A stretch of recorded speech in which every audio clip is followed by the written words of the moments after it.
Hello everyone, my name is Ali and today we are going to demonstrate how to use DSC instruments.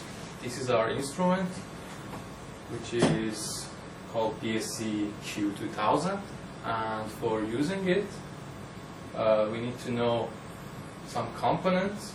So it has a PC connected to it. This is the main part that has a chamber in which we will place two crucibles, and connected to it we have a unit called liquid nitrogen. This is our liquid nitrogen tank that we will fill, and on top of that we have also the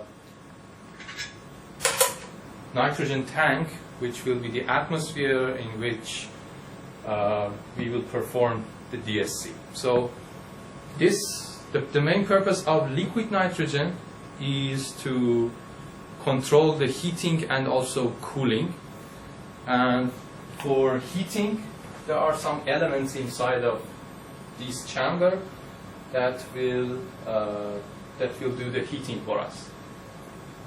So now let's see how to open this. Okay. Now we started the machine and also the liquid nitrogen tank. And as I opened the program, I noticed that our liquid nitrogen tank is empty. So it means that we have to fill it through this tank that is available and has a higher pressure compared to the tank of the instrument.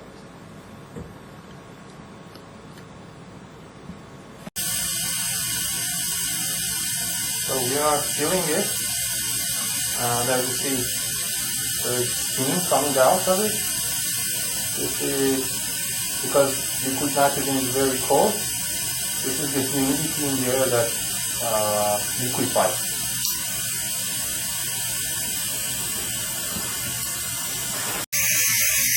So as soon as we see that liquid nitrogen is coming out, we just close the valve and we fill it.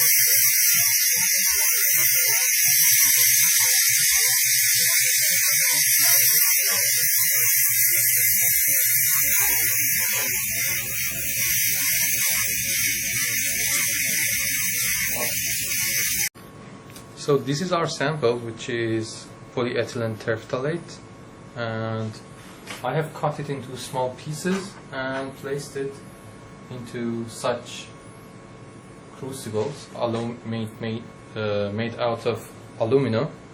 They are composed of two parts, the bottom part that we call pan and a lid, and we will place the lid on top of the pan and just press it. One of these crucibles will contain our sample, the other one will be without any sample, and we will call it the reference crucible.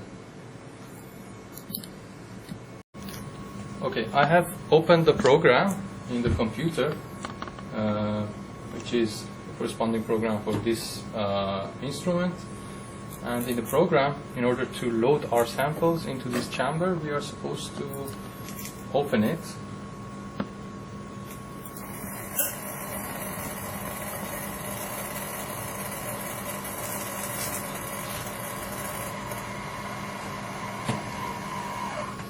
When we open the chamber, we see two places. The one further from us, here, it is supposed to contain. Okay, you see there are two places on which we will put the crucibles. The one further from us will host the reference crucible. Here we will put the sample crucible. Okay, now I will close it.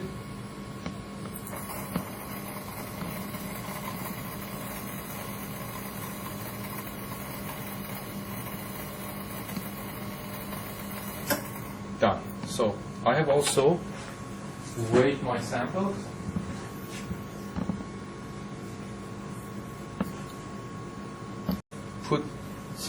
We need to put some inputs into the program. We need to let the program know about the size of our samples, which is here. So the reference crucible mass, which is aluminum, is 45.7 milligrams.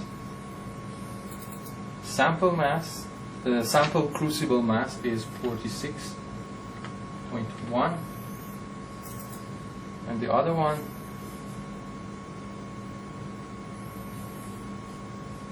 is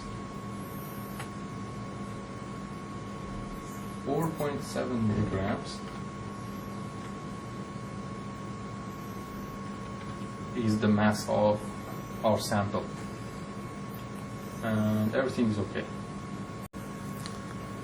So apart from the weight of the samples and the crucibles, we need to specify the procedure by which we are going to heat the sample and cool it. So our procedure contains two heating steps. The first heating step that we will use is heating from 0 degrees centigrade up to 300 degrees centigrade, and after this step we will cool down with a rate of 60 degrees centigrade per minute up to 0 degrees centigrade again. And the third part is to again heat with 10 degrees centigrade per minute up to 300 degrees centigrade.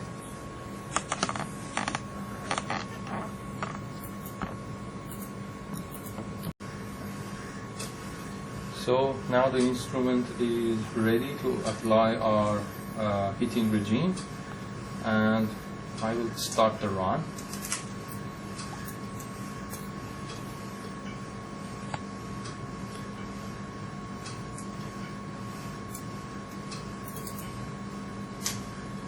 So we need to wait for the cooler to be ready. Okay.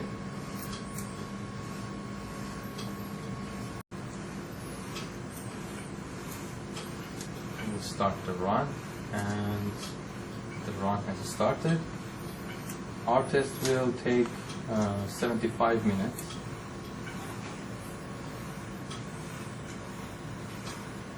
And as the instrument is going on, we will see online results in a graph of heat flow versus temperature.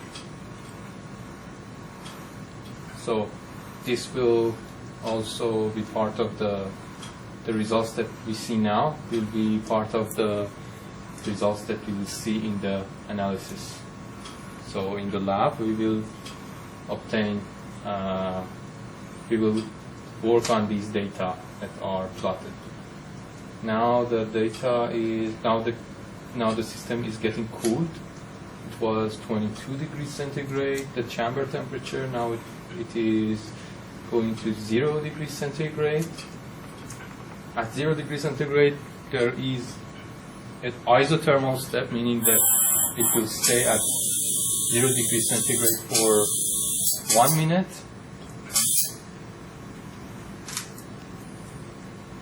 So the isothermal step started now.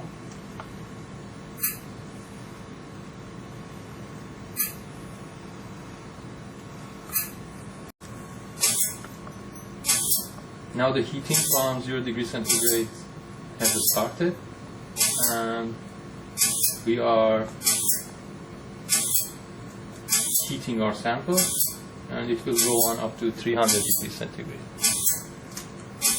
Okay, as we are heating the sample, okay, we see something related to milliwatts, but this milliwatts is the heat flow, and it has to be normalized by the weight of the sample. So when we open the program, when we open our file in the corresponding analysis program, it will be in terms of watts per gram. So just keep this in mind. If I want to show you the program, it is TA universal analysis that you will have to download. I will find the file that is getting now. I go to my folder.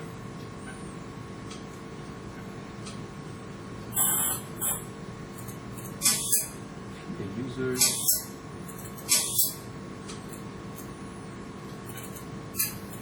Fall 2020.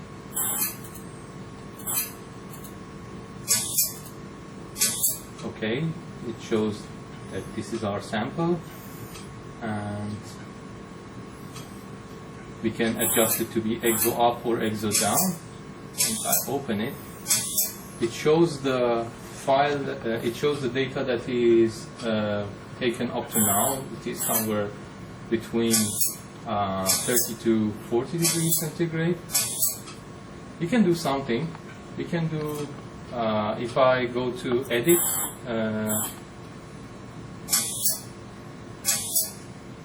if I go to graph menu and press auto refresh data, it will show the data up to the point that is taken now. So as you see, the temperature, there is a little bit of lag, but still.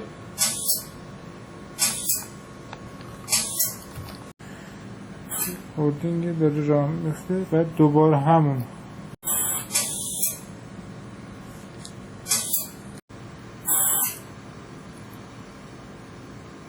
So our first heating cycle has almost come to an end.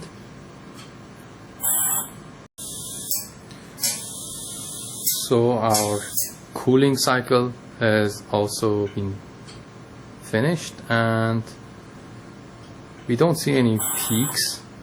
We mainly see only a step.